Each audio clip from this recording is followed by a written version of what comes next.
దేవుని మందిరాన్ని నువ్వు పాడు చేసేవనుకో, ఒకడు దేవుని మందిరాన్ని పాడు చేస్తే వాడిని దేవుడు పాడు చేస్తాడు. నేను ఏంటంటే ఈ రాళ్లతో కట్టిన చర్చ్ గురించి మాట్లాడలేదు. మన దేహమే ఒక దేవాలయం.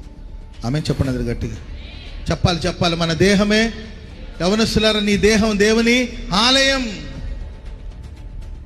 నీ ఫోన్లో ఉన్నప్పుడు, నీవు చాట్ చేస్తున్నప్పుడు, నీ వీడియో కాల్లో ఉన్నప్పుడు నువ్వు గుర్తుపెట్టుకోవాలి, నేను దేవుని దేవాలయం.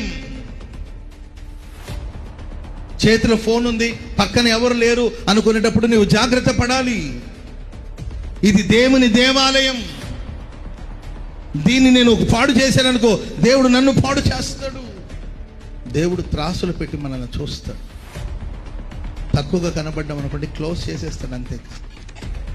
మనం ఉండవలసిన చోట ఇంకొకరు వచ్చి ఉన్నారనుకోండి, అంతకన్నా దౌర్భాగ్యమైన స్థితి ఇంకొకటి లేనే లేదు.